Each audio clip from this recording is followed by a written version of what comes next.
Bismillahirrahmanirrahim. Assalamualaikum warahmatullahi wabarakatuh.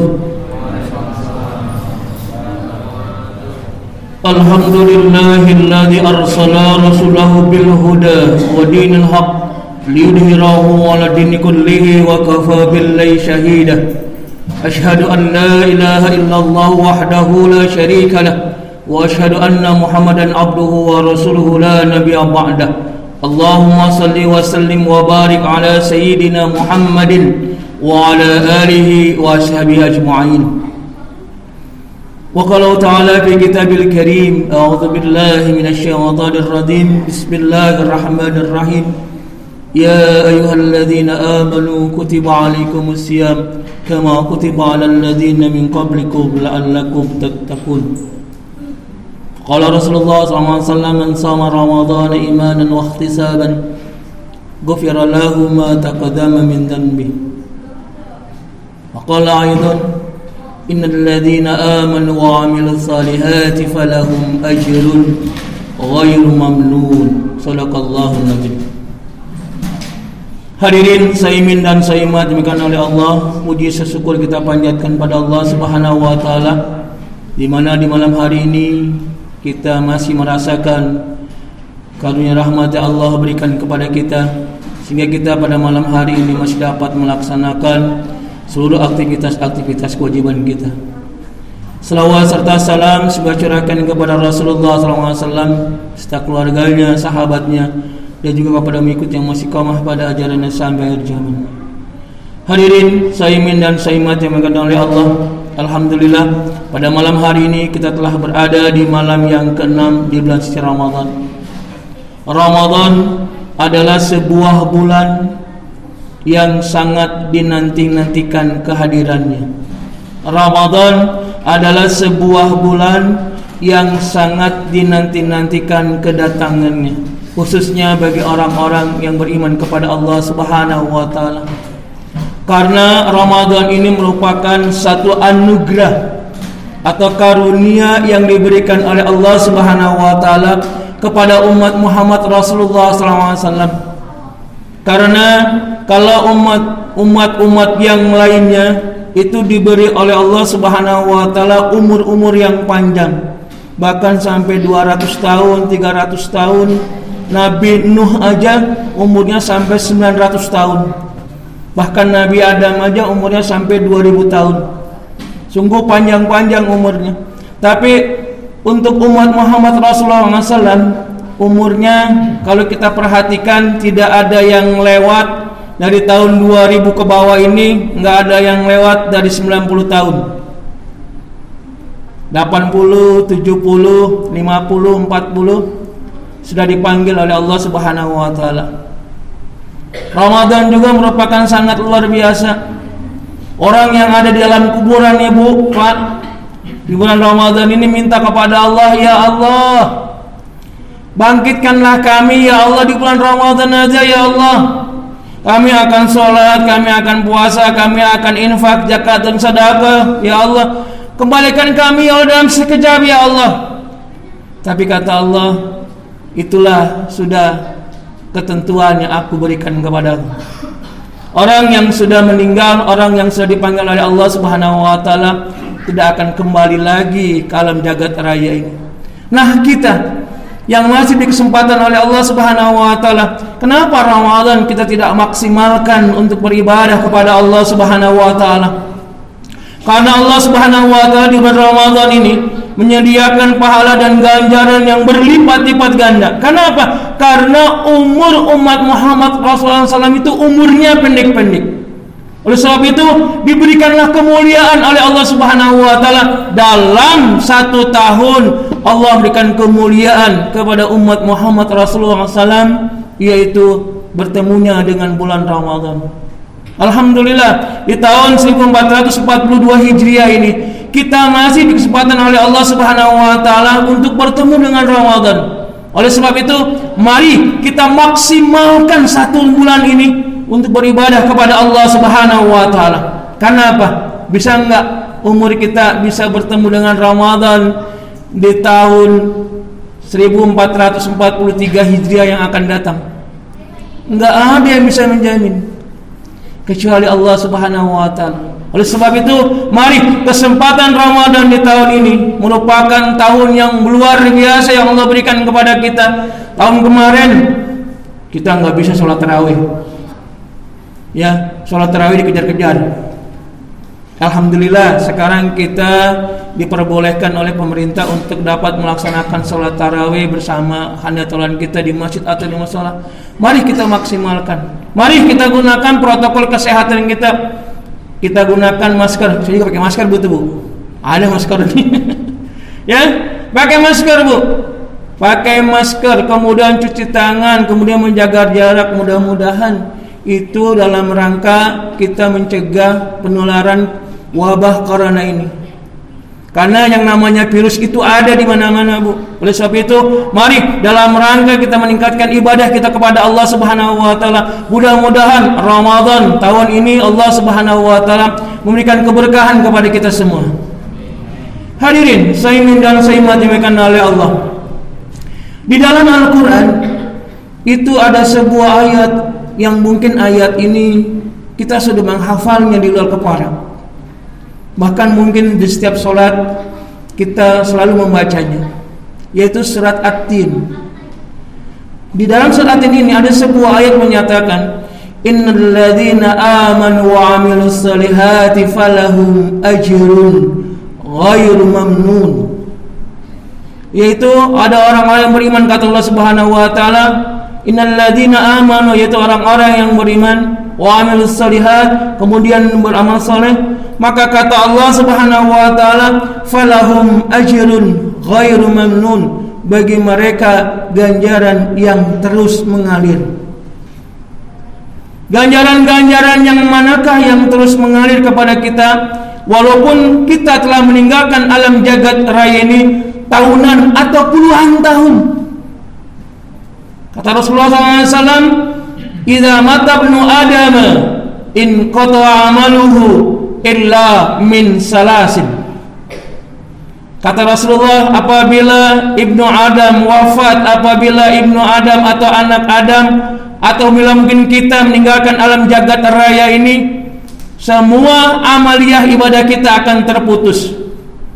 Kalau ruh sudah meninggalkan kita, apa yang ada di alam jagat raya ini akan kita tinggalkan. Jabatan yang kita miliki, yang seharusnya jabatan itu kita pergunakan misalnya untuk meninggikan kalimat Allah Subhanahu wa taala. Kenapa jabatan yang hanya 5 tahun yang diberikan oleh Allah Subhanahu wa taala tidak dipergunakan untuk meninggikan kalimat Allah Subhanahu wa taala? Kemudian apabila ruh ini sudah keluar dari jagat kita ini, maka harta yang kita miliki, harta yang kita cari siang malam, panas hujan, ya Bu ya, apalagi yang maaf teman-teman kita yang Gojek, yang Grab Cup ya, wah semacam-macam itulah. Itu mencari nafkah dengan siang, pagi, malam, sore, nggak ada waktunya, dicari terus rezeki. Tapi ketika kita meninggalkan alam jagat raya ini, semuanya akan kita tinggalkan. Rumah yang kita idam-idamkan, rumah yang kita banggakan, rumah yang kita diami, rumah yang merupakan baiti jannati kita di dunia ini, ketika ruh telah keluar dari jasad kita yang akan kita tinggalkan. Bahkan ada yang paling kita cintai pun akan kita tinggalkan. Makanya jangan percaya Bu kalau si bapak yang ngomong cinta bapak sehidup semati, bohong Bu. Ya, tanya bapak tuh, bener gak? Bohong Bu, mah cinta ayah, mau mama hidup sama mati, bohong. Jangan dipercaya Bu, bohong Bu. Kenapa? Ketika nanti misalnya istrinya meninggal duluan, itu nggak mungkin bapaknya ikut ke kuburan. Dia mana mau ya kan? Ini kan juga nyari lagi yang lain, ya kan? Nggak ada cinta hidup semati. Tapi kalau cinta karena Allah, insya Allah itu ada. Insya Allah akan Allah pertemukan nanti di surga Allah Subhanahu wa taala. Bukan cinta hidup sama mati yang nggak ada, tapi cinta karena Allah Subhanahu wa taala, insyaallah. Ya kan, suami istri nanti akan dipertemukan oleh Allah Subhanahu wa taala. Nah, semuanya itu akan kita tinggal. Anak yang kita banggakan, ya kan, istri yang kita cintai, cantik, memikat, akan kita tinggalkan. Mobil kita akan kita tinggalkan. Yang kita bawa, ya kan, kata Rasulullah SAW, hanya ada 3. Dan 3 ini merupakan, kata Allah Subhanahu wa taala, falahum ajrun ghairu mamnun, bagi mereka lah yang terus pahalanya mengalir. Yang pertama kata Rasulullah ialah sedekatun jariyah. Sedekatun jariyah yang menjadi penghasilan dalam diri kita. Sudah sejauh manakah harta yang dititipkan oleh Allah Subhanahu wa taala kita sedekah jariahkan di jalan Allah Subhanahu wa taala? Sebab ketika kita meninggal itu nggak ada yang kita bawa. Bagaimana caranya agar harta yang kita miliki ini kita bawa? Kita punya harta banyak, mobil punya, rumah punya, kontrakan punya, rumah bertingkat dan sebagainya. Tapi bagaimana caranya nih supaya harta ini bisa ngikut saya? Gampang caranya. Sebelum kita wafat, harta yang dititipkan oleh Allah Subhanahu wa taala kita titipkan kembali. Kita titipkan kembali kepada siapa? Kepada anak yatim. Yang kedua, kepada fakir miskin dan duafa. Kita titipkan harta 3. Yang ketiga, kepada masjid-masjid Allah. Yang keempat, kita titipkan harta kita di pesantren-pesantren tahfidz Quran. Titipan itu semua nanti oleh Allah Subhanahu wa taala akan Allah kembalikan kepada kita. Jadi harta kita yang kita punya di dunia ini akan ngikut kepada kita. Caranya begitu. Kita titipkan kembali kepada anak yatim, masjid, panti asuhan. Mudah-mudahan Allah Subhanahu wa taala akan mengembalikan titipan kita. Tentunya sudah berlipat ganda. Surat Al-Baqarah ayat 261, Allah menggambarkan bagaimana orang yang membelanjakan harta Allah Subhanahu wa taala. Masalul ladzina yunfikuna amwalakum fi sabilillah kamathali habba ambatat sab'a sanabil fi kulli sunbulatin mi'atu habbah wallahu yuhibbu liman yasha wallahu wasi'un alim. Orang-orang yang membelanjakan hartanya di jalan Allah Subhanahu wa taala, kata Allah Subhanahu wa taala, bagaikan ia menanam 1 biji. Taruhlah biji padi ya Bu ya. Lihat pohon padi. Pohon padi itu 1 aja ditanam. Jadi berapa?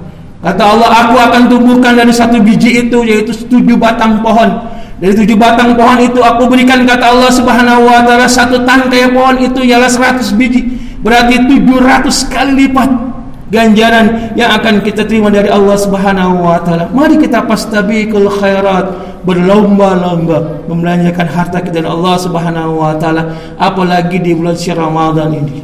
Mudah-mudahan amaliyah ibadah kita di bulan Ramadan ini diterima oleh Allah Subhanahu wa taala. Yang kedua ialah yang paling terus mengalir kepada kita walaupun kita telah dikebumikan di alam jagat ini tahunan atau puluhan tahun, yaitu ilmu yang bermanfaat. Kita mengajarkan yaitu ilmu yang bermanfaat kepada orang lain, dan orang lain itu mengajarkan kepada orang lain. Asalkan ilmu itu bermanfaat, insya Allah ganjarannya akan terus mengalir kepada kita. Dan yang ketiga ialah yaitu doa anak yang soleh, yad'u lahu. Nah, ini merupakan aset terbesar yang Allah berikan kepada kita. Mari kita jadikan anak-anak kita menjadi anak-anak yang soleh dan solehah, anak yang berbakti pada perintah Allah, anak yang berbakti pada perintah Rasulullah, anak yang berbakti pada perintah kedua orang tuanya. Tidak gampang Bu untuk mencetak anak kita menjadi anak-anak yang saleh dan salihah, penuh tantangan dan rintangan.